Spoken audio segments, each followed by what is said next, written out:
Bismillahirrahmanirrahim. Assalamualaikum warahmatullahi wabarakatuh. Innal hamdalillah nahmaduhu wa nasta'inu wa nastahdi wa natubu ilaihi wa na'udzu bihi min syururi anfusina wa min sayyiati a'malina. Man yahdihillahu fahuwal muhtadi wa man yudlilillah falan tajida lahu waliyan mursyida. Wa asyhadu an la ilaha illallah wahdahu la syarika lah wa asyhadu anna Muhammadan abduhu wa rasuluh. Faqad qala subhanahu wa ta'ala fi kitabihil karim, ya ayyuhalladzina amanu taqullaha haqqa tuqatih wa la tamutunna illa wa antum muslimun. Ya ayyuhan nasu taqu rabbakumul ladzi khalaqakum min nafsin wahidah wa khalaqa minha zawjaha wa batha minhuma rijalan katsiran wa nisaa'a wattaqullaha alladzi tasaaluna bihi wal arham innallaha kana 'alaikum raqiba. Ya ayyuhalladzina amanu taqullaha wa qulu qawlan sadida yuslih lakum a'malakum wa yaghfir lakum dhunubakum wa may yuti'illaha wa rasulahu faqad faza fawzan 'azima. Amma ba'du, ilamu rahimakumullah, fa inna asdaqal hadits wa ahsanal kalami kalamullah wa khairul hadi hadi Muhammadin sallallahu alaihi wasallam wa syarrul umuri muhdatsatuha fa inna kulla bid'atin dhalalah. Ma'asyiral muslimin wal muslimat, a'azani Allah wa yakum jami'an. Para ikhwah, a'azani Allah kum jami'an. Jamaah Masjid Majelis Ilmu Masjid Asyuhada yang mudah-mudahan selalu mendapatkan keberkahan dari Allah Subhanahu wa taala. Alhamdulillah, kita bersyukur kepada Allah Subhanahu wa taala atas segala nikmat yang Allah Subhanahu wa taala berikan kepada kita, sehingga pada kesempatan yang berbahagia ini, di tempat yang mulia ini, kita masih diberikan oleh Allah Subhanahu wa taala kesempatan untuk bermajelis ilmu, untuk mempelajari kalamullah, yang mana kata para ulama, wa huwa min asyrafil ilmi, mempelajari Al-Qur'an dan macam-macamnya dan cabang-cabangnya itu termasuk min asyrafil ilmi, itu termasuk ilmu atau termasuk kemuliaan daripada ilmu itu sendiri.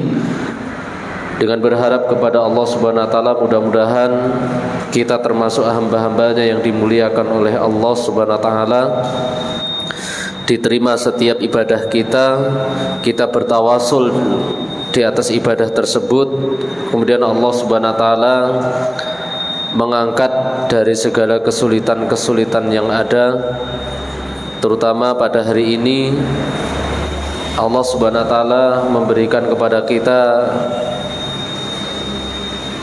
cobaannya, yang mana ini menjadi tadzkirah untuk kaum muslimin agar selalu lebih dekat lagi kepada Allah Subhanahu wa taala.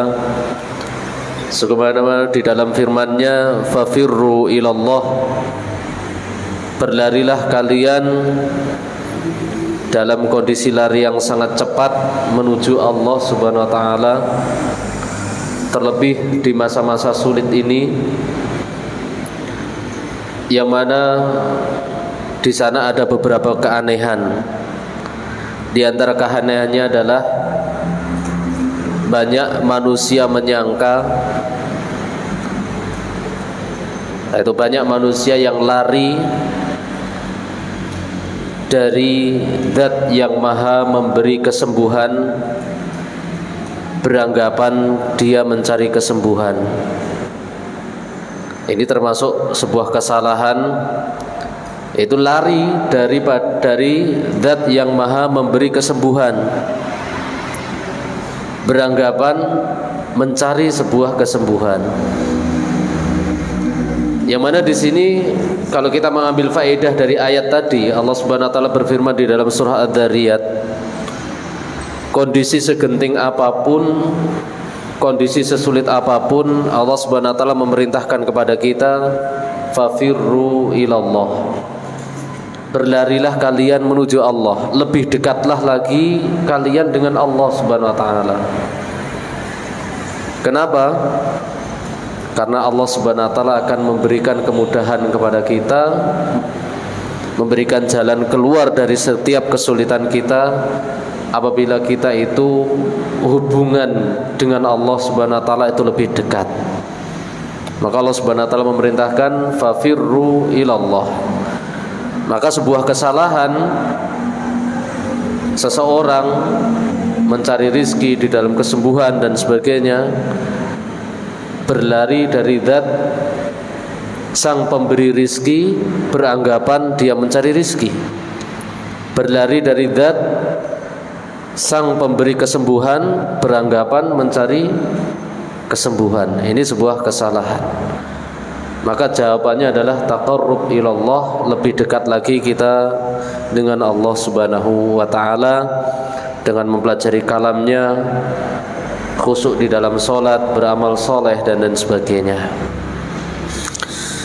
Nah, termasuk pada kesempatan hari ini kita akan mempelajari di antara anwa, di antara macam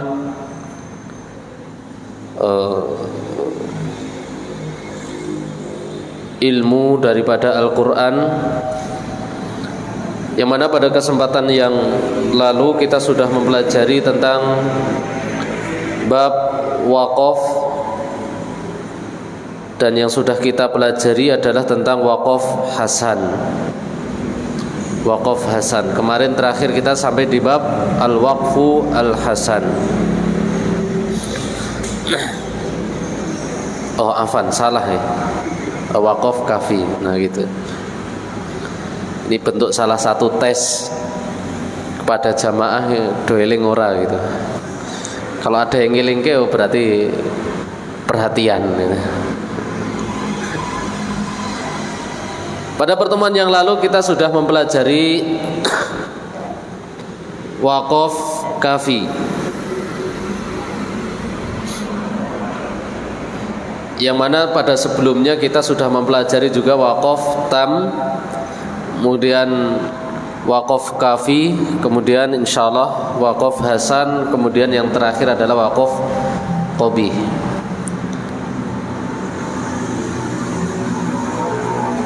Yang mana kalau kita sedikit mengulang, Pak, bahasanya bab waqaf ada 4 jenis, yaitu waqaf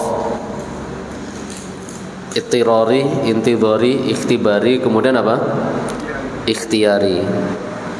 Yang mana ikhtiyari ada 4 jenis, yaitu tam, kafi, hasan, qabih.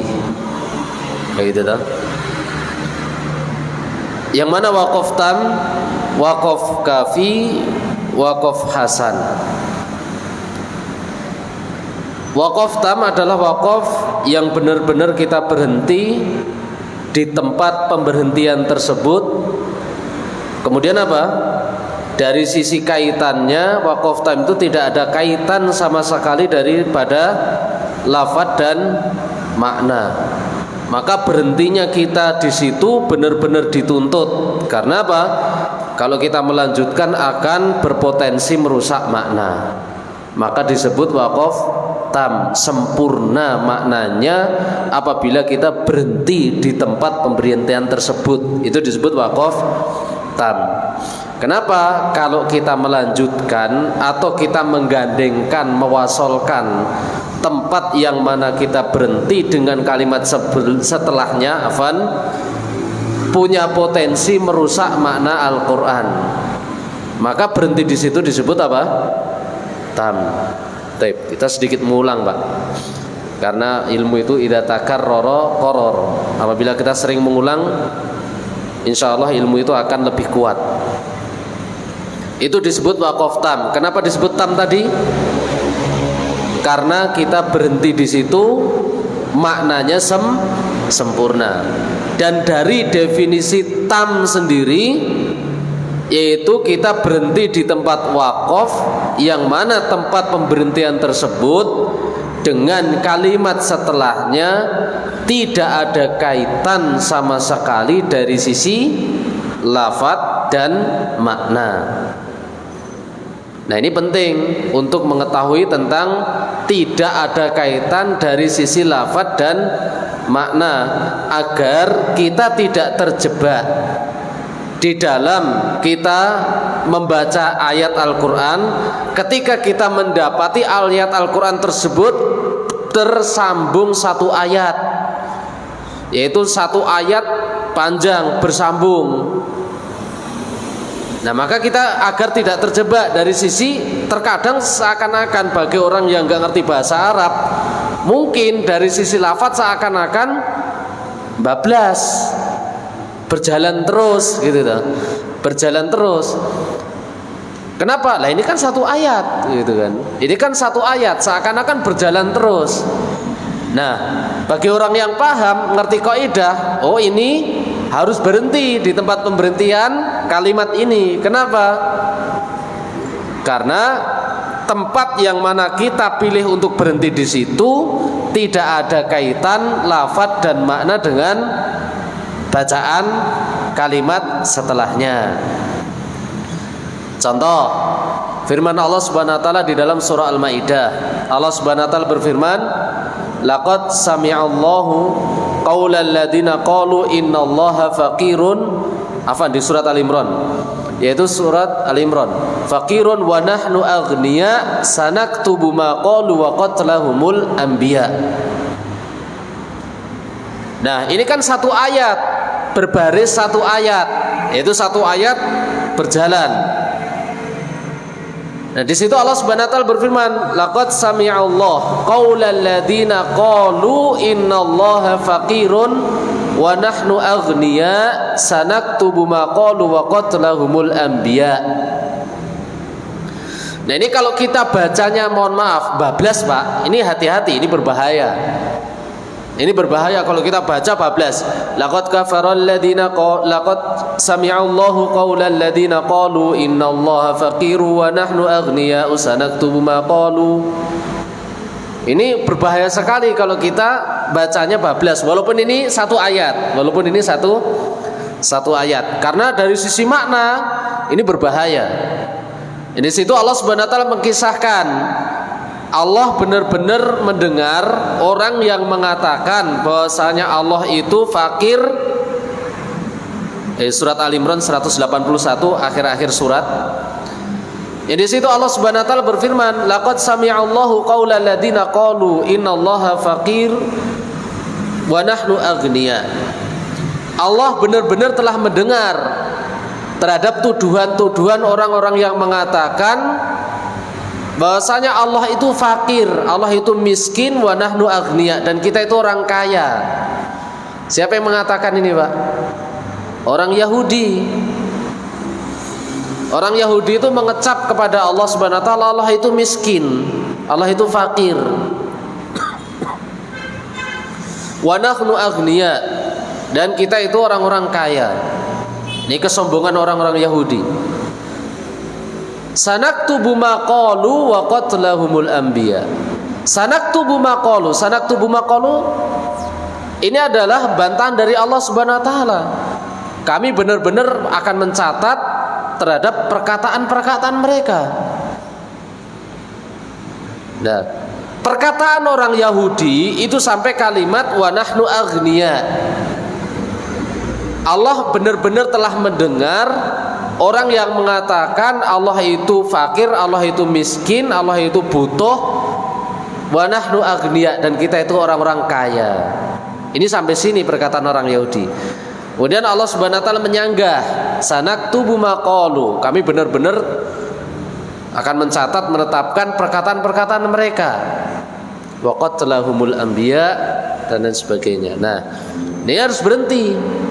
Kalau kita wasolkan, kita bablaskan, bacanya bablas, ya ini seakan-akan sanggahan yang Allah Subhanahu wa taala sanggah ini termasuk ucapan orang Yahudi. Di situ nggak ada sanggahan Allah.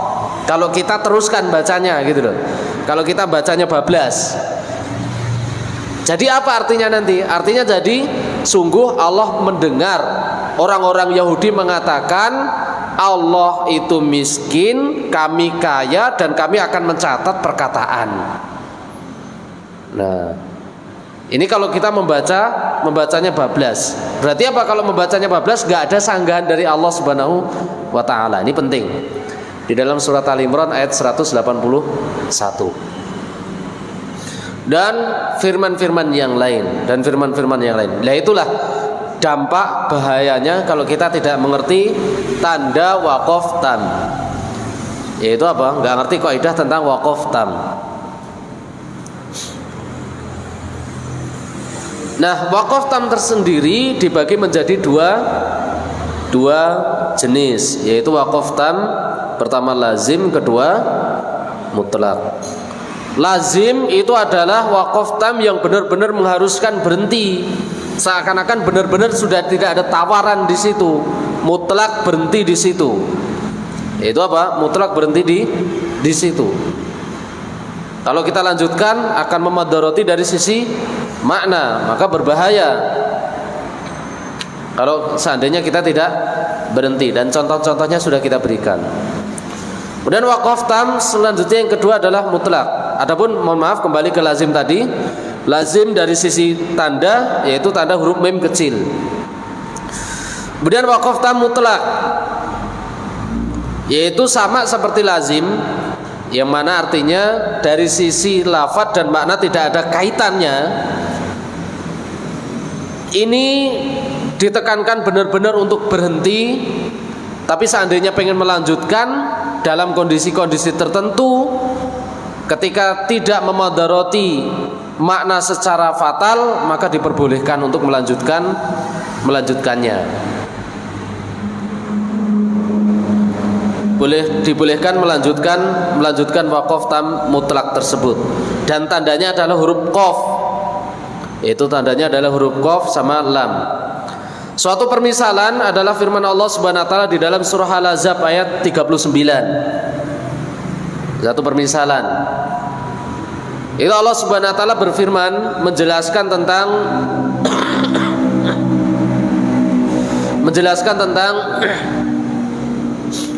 peran Rasulullah sallallahu alaihi wasallam.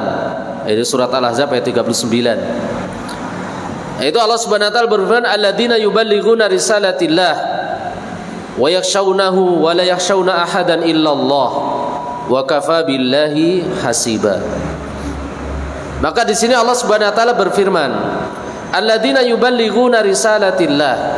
Itu Rasulullah sallallahu alaihi wasallam, di antara peran beliau adalah menjelaskan, menyampaikan risalah-risalah Allah.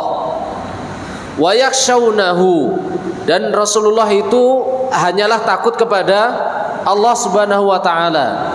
Wala yakhshawna ahadan illallah, dan Rasulullah itu tidaklah takut kepada yaitu makhluk selain Allah satupun.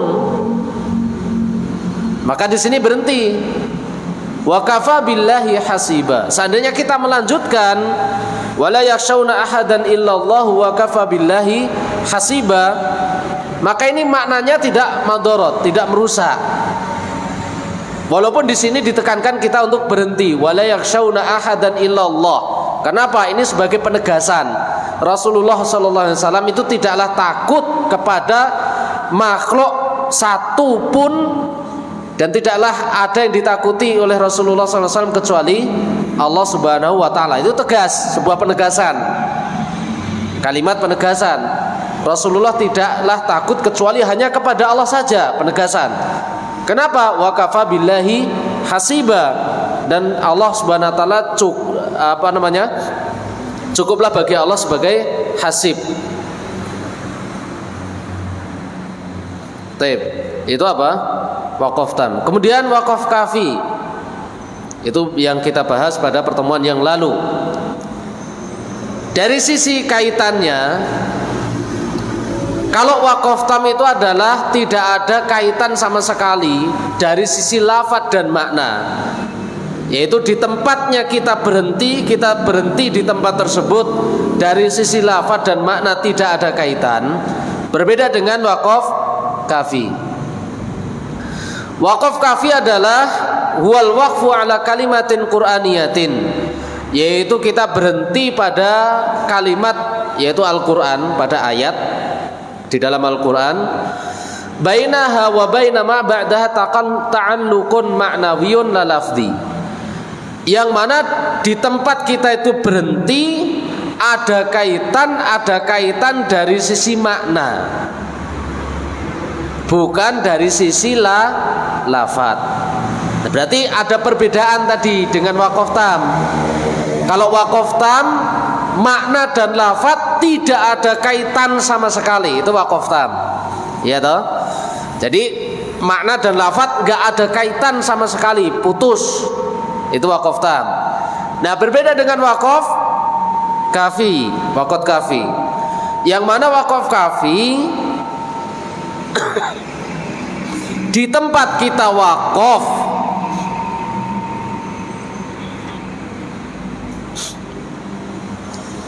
di tempat kita waqaf ada kaitan dari sisi makna dengan kalimat setelahnya, bukan dari sisi lafaz.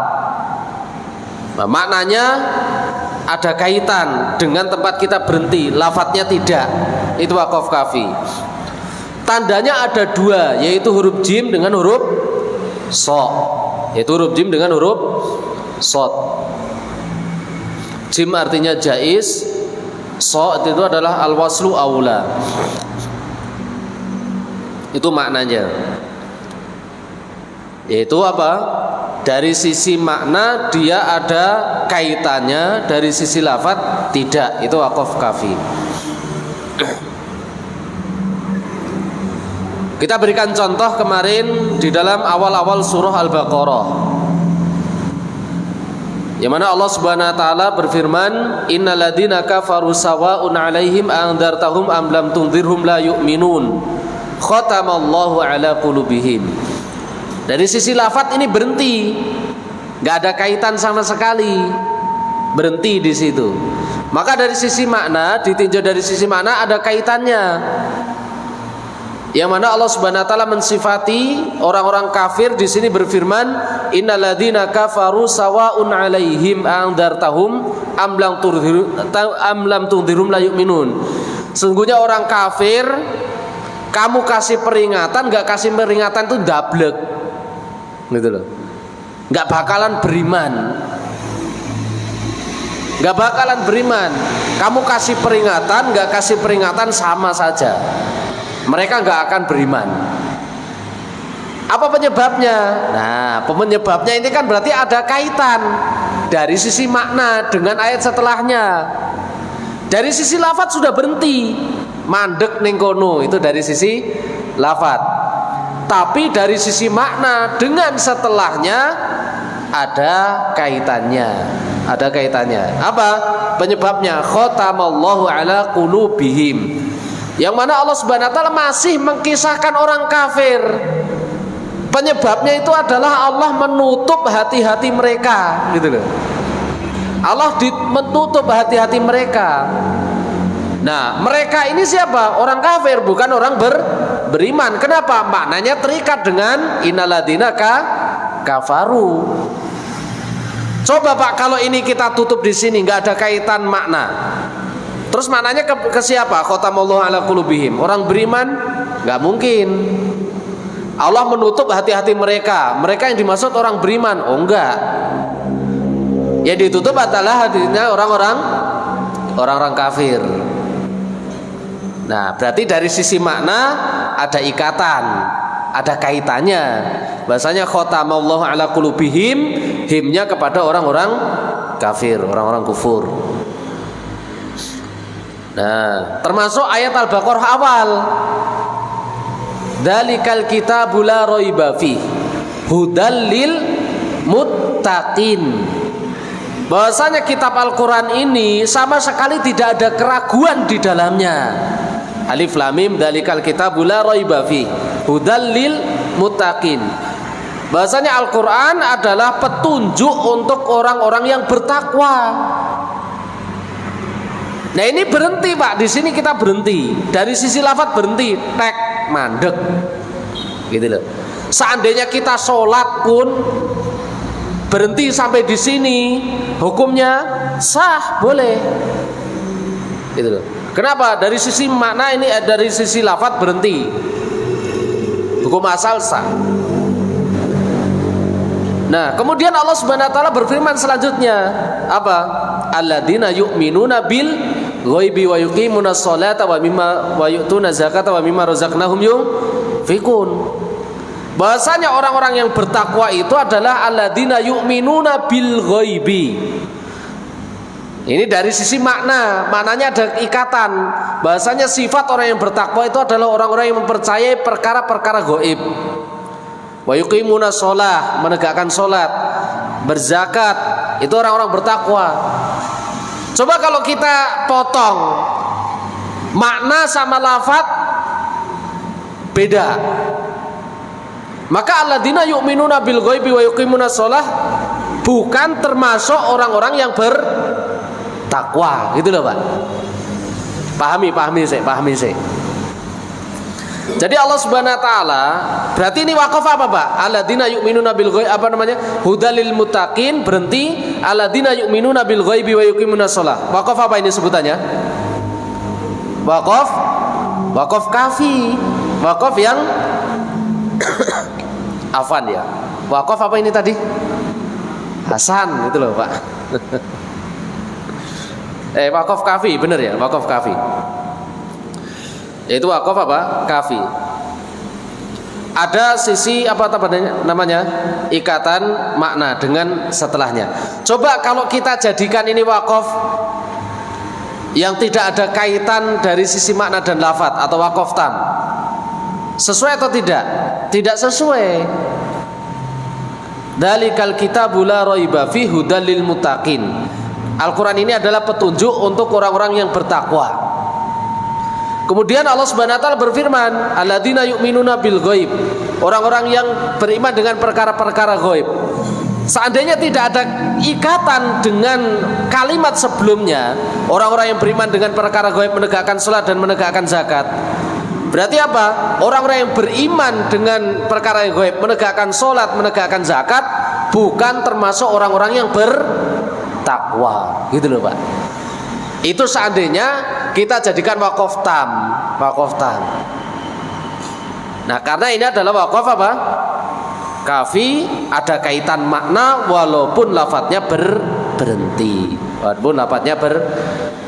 Nah, itu cara memahaminya. Maka terkadang kita mendapati di dalam sebuah Al-Quran itu, makanya para ulama membuat definisi.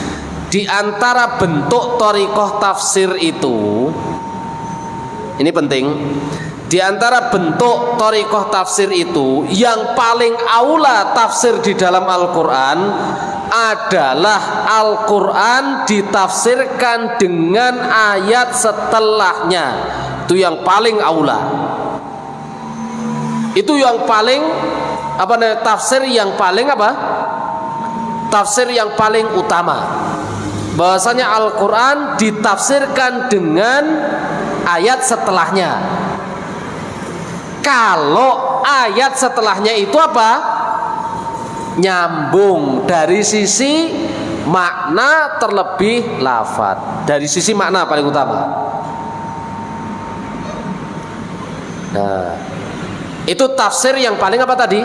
Aula, paling istilahnya martabatnya nomor 1. Tingkatan paling atas di dalam masalah tafsir. Kemudian tingkatan yang kedua apa? Tafsir Al-Quran ditafsirkan dengan sunnah. Itu hadis Rasulullah SAW. Apa contohnya? Banyak. Wujuhu yawma idin nadhirah ila rabbiha nadhirah, dan lain sebagainya. Kita berikan contoh. Tafsir Al-Quran ditafsirkan dengan kalimat setelahnya. Kenapa? Karena dari sisi makna nyambung. Di dalam surat Yunus. Karena ini penting. Allah Subhanahu wa taala berfirman, "Ala inna auliya Allah la khaufun 'alaihim wa lahum yahzanun. Alladzina amanu wa kanu yattaqun." Lihat. Karena ini biar kita memahami siapa itu wali Allah tidak rancu. Karena sebagian kaum muslimin yang ilmunya rendah, mohon maaf, memahami wali Allah dengan pemahaman persepsi mereka. Memahami wali Allah, mohon maaf, hatta orang gila dijadikan apa? Wali Allah. Padahal Allah Subhanahu wa taala sudah mentafsirkan siapa wali Allah jelas di dalam surah Yunus. Lembaran kedua itu bagian atas sebelah kiri.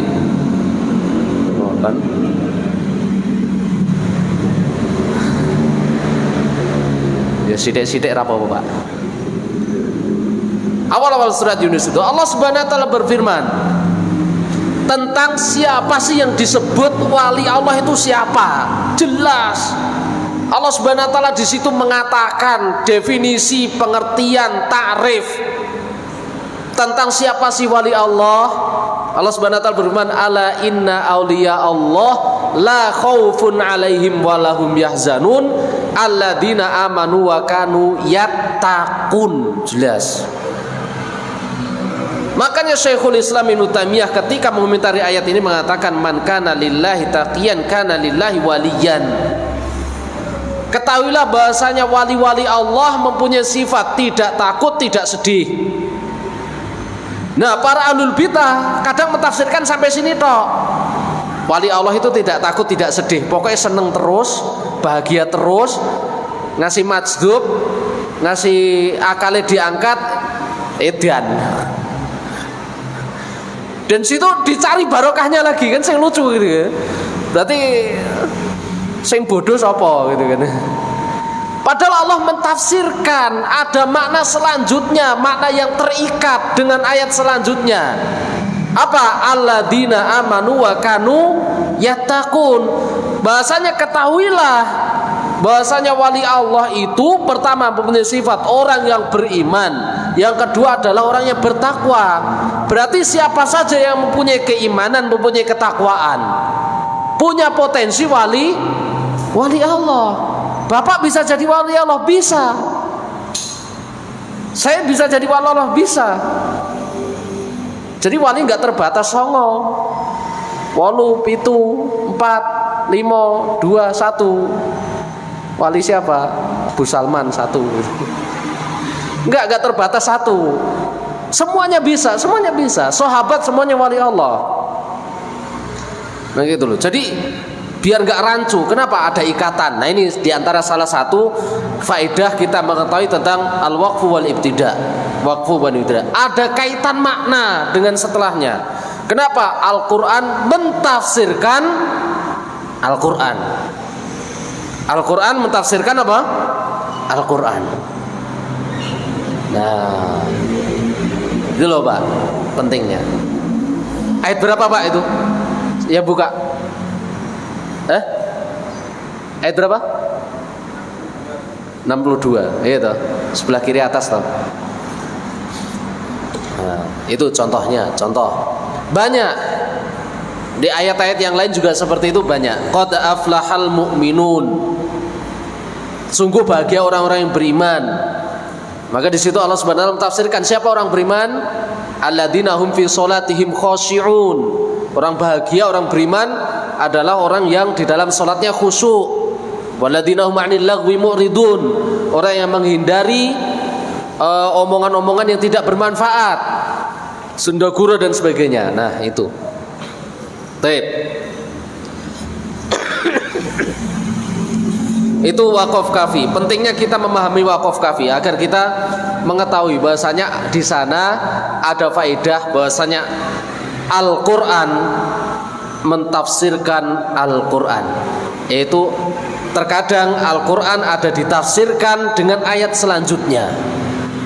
Dan ini adalah tafsir makom paling tinggi, makom paling jelas, makom yang tidak bisa dibantah.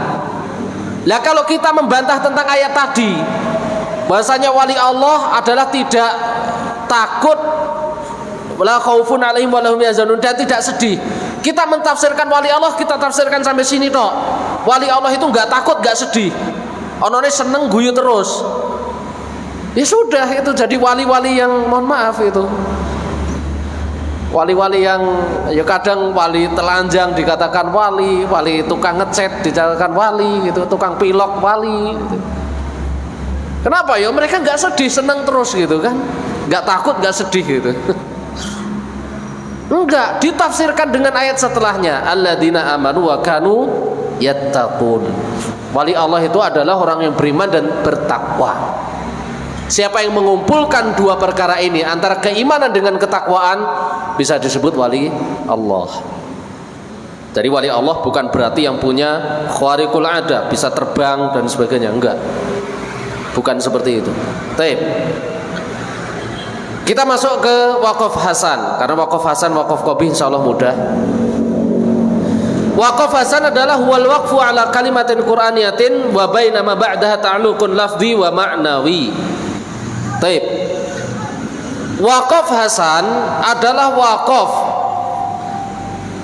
pada kata Al-Qur'an atau di dalam ayat Al-Qur'an, yang mana antara dia tempat waqaf dengan kalimat setelahnya ada ikatan apa? Lafaz dan makna, gitu loh. Nah, ini waqaf hasan. Jadi waqaf di dalam Al-Qur'an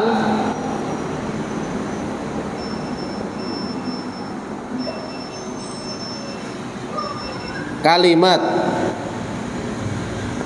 Al-Qur'an yang mana di tempat waqaf tersebut dengan kalimat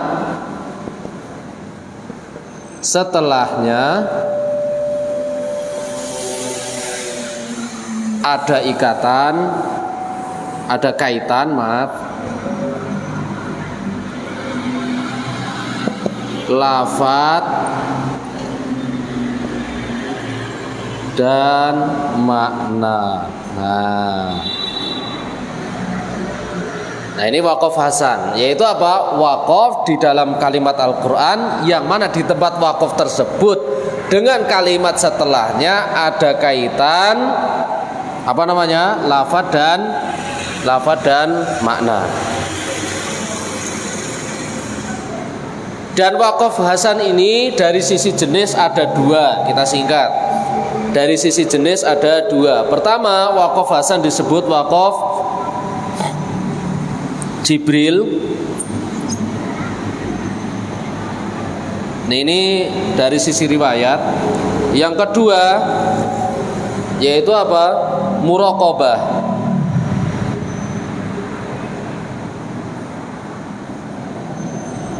Atau mu'annaqah.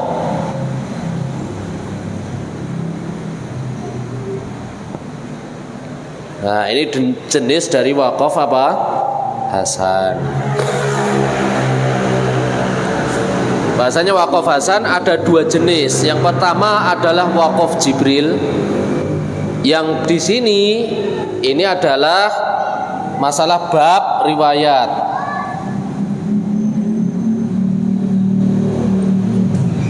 Ada 17 tempat.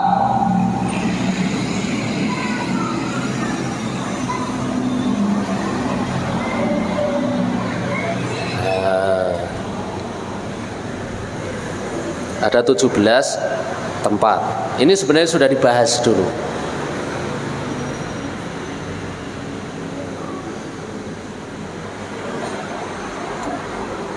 Nah, muraqabah atau mu'anaqah, nah ini insya Allah bentar lagi kita bahas. Isa Pak Bapak.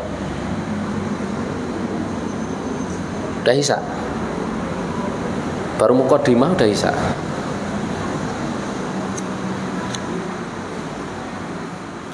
Nah, waqaf Jibril Insya Allah pekan depan kita berikan risalahnya. Ada 17 tempat. Itu yang lebih ini.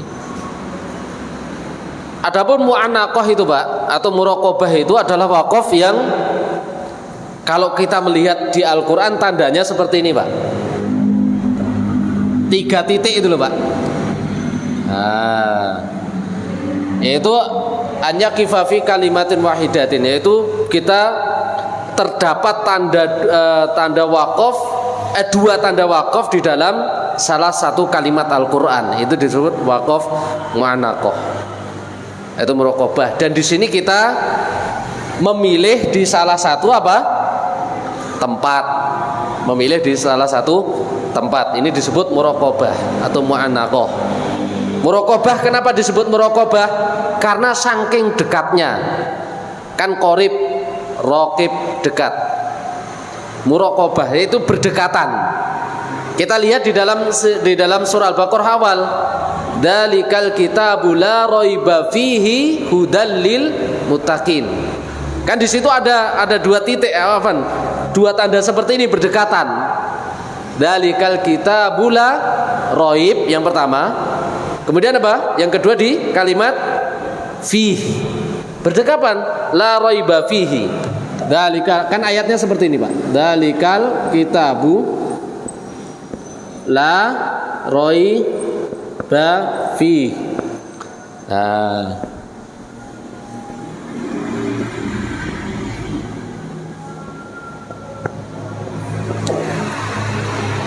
Pertama, mu'anaqahnya di mana, Pak? Titiknya di mana?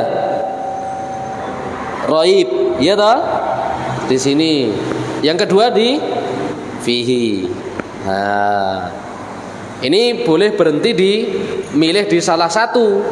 Dzalikal kitabu la raib fihi hudal lil muttaqin. Dari sisi makna, dua-duanya benar. Tidak ada goncangan, tidak ada kesalahan. Dzalikal kitabu, kalau kita berhenti di sini, la raib. Apa artinya? Bahwasanya Al-Quran itu tidak ada keraguan. Kalau kita lanjutkan, fihi hudal lil muttaqin. Di dalamnya ini kembali kemana hinya? Kepada Alkitab, Al-Quran. Di dalamnya ada hudan, petunjuk bagi orang-orang yang bertakwa. Ini kalau kita berhenti di sini. Kalau kita berhenti di fihi, bahwasanya Al-Quran tidak ada keraguan di dalamnya. Di dalamnya sampai fihi ini. Hudal lil muttaqin, Al-Quran itu sebagai petunjuk orang-orang yang bertakwa. Jadi enggak, makna tidak berubah dan tidak merusak makna. Ini disebut dengan waqaf muraqabah atau mu'annaqah. Disebut anak karena unuk, yaitu dekat. Tengkuk itu dekat dengan kepala. Jibril ada waqaf riwayat ada 17 tempat. Sebagian ulama berbeda pendapat antara 10 tempat dan 17 tempat, tapi tidak mempengaruhi. Kita ambil saja paling banyak 17 tempat. Ini sesuai dengan riwayat, bukan kaidah, tapi riwayat. Wallahu ta'ala alam bisawab. Subhanakallahumma rabbana wa bihamdika asyhadu an la ilaha illa anta astaghfiruka wa atubu ilaik. Assalamualaikum warahmatullahi wabarakatuh.